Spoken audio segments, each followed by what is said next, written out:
Over the past few days, quite a bit has been happening around Fallout 76. We got a bunch of news around the future of the game, some of the new events coming, and actually explicit details on them. We also got this most recent update that was met with quite a bit of backlash. Not too many people are happy about the state of the game right now, and Bethesda has somewhat of a response to this, while also helping us look ahead at what's coming next. But also, as with almost every major update to this game, we also have a lot of stuff we found out from data mining, things that were recently added to the game files that do provide an interesting look at the future of this game. I'm going to be going over all of that in this video. I'll be going over some of that hidden data mine leak stuff towards the end in case you guys don't want to hear about that and just want the official news. But either way, if you guys haven't been following, patch 11 dropped earlier this week for Fallout 76. I made a full video on it yesterday, kind of looking at the patch, what was added in. A lot of people are viewing this as one of the worst patches for this game and definitely one of the worst ones in recent memory. But it also did introduce several new and additional bugs, breaking certain in-game features,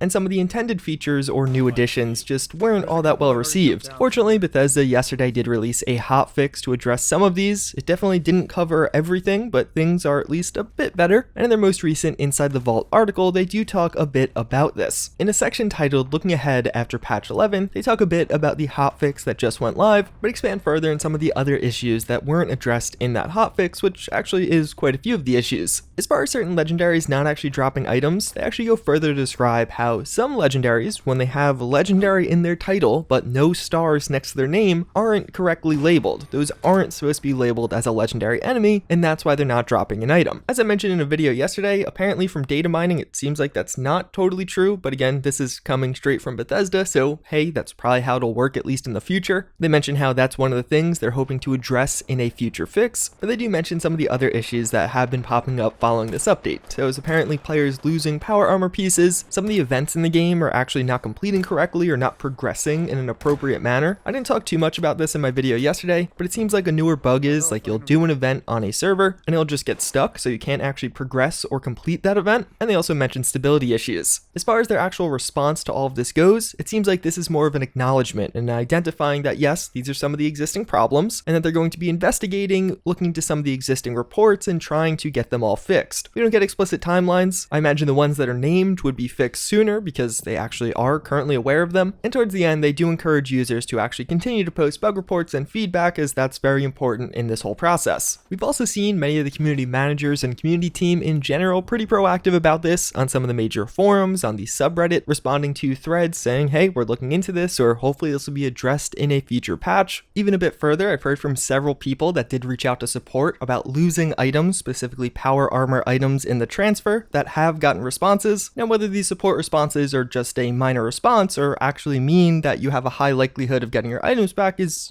still unclear, but it's better than nothing, and I've heard in the past how many people reached out to support over bans and didn't hear anything back. Looking at patch 11 and the response overall, it's definitely welcome. I'm happy they addressed this at some point in their Inside the Vault article. There was quite a bit of backlash and outrage, and on the forums, the community managers again have been fairly active, although I definitely think in that area they maybe could be a bit more responsive, but at the same time, I feel like this is one of those issues that words aren't really going to fix. Fallout 76's patch problem, as I call it, has been here for months, and it really doesn't seem like it's going away. It's great that this time around Bethesda had a response in the Inside the Vault. They actually released a hotfix pretty timely, just 2 days after some of those major issues did pop up. Unfortunately, again, that hotfix didn't address everything. Even in this article, they specify some of those other issues that maybe we'll see fixed in the next week or two, but I think what we need to see in the future is a larger change, not just releasing something, breaking some other things, then fixing it later, but just not breaking them in the first place. The game itself is still pretty much fine. It's not like it's broken to the point of not wanting to play it anymore. It's just one of those frustrating, bittersweet moments. You get a cool new update to the game, but then also a ton of issues with it, which I feel like that's just one of those things we shouldn't be seeing anymore. A test server seems like the easy answer, so the community could test out some of these updates early, but people have been suggesting that for 4 months, and Bethesda obviously hasn't added it, or even really so much as given a major response around that. So I hope to see some change in the future, but at least personally, I don't really think we're going to see much. And I would say one of the other issues that made the backlash around this patch particularly high was several of the changes weren't just accidental. In some areas of the map, now enemies are going to be significantly lower level, which is very unappealing considering Fallout 76 doesn't have much of an endgame outside of just farming high-level enemies. Even further, the addition of non-cosmetic microtransactions, a lot of people are against that, myself included, and although I'm not freaking out about it because I don't think it necessarily harms the game presently, a big concern is where it goes in the future. In the most recent data mine, we could actually find scavenging stations that apparently are coming to the atomic shop. It seems like more or less the way this will work is you'll actually place one of these down at your settlement, and it'll be a robot that finds junk in the surrounding area. Although, to be clear, even though it is coming to the atomic shop, that doesn't mean it'll be sold on the atomic shop. We saw other things like personal terminals on there that technically were a new just free feature that they decided to distribute through the atomic shop for whatever reason. In my eyes, I would say these new scavenging stations will likely be pretty similar. And we also find skins for the scavenging bot and station itself, which is probably the side of it that will be monetized and they'll be selling. But still, that concern is there. Towards the end of this article, Bethesda also does touch on QuakeCon. This is coming in just a couple of weeks now, and they describe how they're going to have their own panel, talking some about Wastelanders, Nuclear Winter, upcoming vaults, and even more. It's going to be live streamed, so this would be one of those opportunities to announce like a test server if they were going to do so. Also, I'm really holding out hope for mod support or even private server announcements. But one thing that does seem like a pretty safe bet here is they're actually going to probably share any details we'll hear about or any roadmap we'll potentially see for this current DLC wave. So if you're looking for a timeline as far as when the releases will be, I would expect something here. Although fortunately, some other changes coming to Fallout 76 definitely look quite a bit more positive, as we also got several new details, and this will also have some data mines or leaks around Meat Week, which is the upcoming seasonal event for Fallout 76. Starting on Tuesday, July 30th, Fallout 76 is getting Meat Week, a new seasonal event that will take you to Grom and have you roasting and eating a lot of delicious meat. It's described how this is actually going to introduce two separate events, that being Primal Cuts and Grom's Meat Cook. So Primal Cuts is kind of like the first side of this. It's when you actually collect the meat for the cook-off. This will occur every 15 minutes and actually in 3 separate locations on the map. It's in 3 separate locations to actually address one of the major complaints with the original event, that with it just being too easy, high-level players wiped out all of the enemies extremely quick, but with Primal Cuts being in 3 separate locations, you'll have one that's low level, one medium level, and one higher level. This will likely involve just taking down enemies and collecting meat off of them, and then you get experience and caps for completing the event. But then switching on after that, once every hour, we get the more main and proper event with this, that with Grom's Meat Cook. And during this, it's described how there'll be several different activities to do. Probably pretty similar to how it worked during the Fosnot Parade event, where you got like 4 tasks at once and you collectively had to complete all of them. Some of the ones described are cleaning up leftovers, gathering food for Charlie the Moo, and a couple of other miscellaneous things of a similar vein. Although none of these will be combat focused, it's also described how you're not going to need any weapons to complete these challenges. And at the end of all of this, you'll be rewarded with barbecue themed loot. And as with nearly all of the newer events for Fallout 76, the more successful you are during the event stage, the better loot you'll be able to earn. Typically the way this works is you'll get access to a higher level loot table, so you're not guaranteed to get better loot, but you'll just have better odds of getting better loot. But then for some additional details, for those of you that do want some minor spoilers, we also do have data mines showing what some of these rewards will be and other just details around the event. A couple of new weapons, actually something named Grom's Meat Tenderizer. It looks like this is going to be a new 2-handed melee weapon that also has several interesting mods, a spicy tenderizer mod, peppered tenderizer mod, and a salt tenderizer mod, but also a meat cleaver that's going to be a new throwing weapon doing 75 damage. Several new firework mines were added. This will probably work fairly similar to how fireworks did in some of the older Fallouts, Fallout 4 specifically. It's not totally clear how this could fit in. Obviously it would have been very fitting for the 4th of July pack, but at the same time, summer barbecues and fireworks typically just go hand in hand in the US. With this being a cooking focused event, several new foods were also added. Charlie's Feed, which is going to increase your luck by 1, Tato Salad, that'll make your health increase, Prime Meat, which is actually just going to be a raw meat, probably what we're collecting with this, and Charlie's Milk that has a variety of other benefits, kind of similar to the existing Brahmin milk. I'm not totally sure how this will be added in, but it also looks like you'll have several limited time effects applied to your character through this event. There's going to be a Meat Sweats gas explosion and poison spell. This will be some kind of noxious gas, and the gas explosion particularly, it seems like after getting meat sweats, you'll create an explosion on contact, kind of like farting and then exploding when you hit other players or enemies, but also something with meat sweats and decreasing hunger. There's a myriad of things added to the Atomic Shop that haven't currently gone live. Some of these loosely fit in. I'm not totally sure if they'll be associated with the event, or you'll probably at least be able to buy some of these when this event goes live.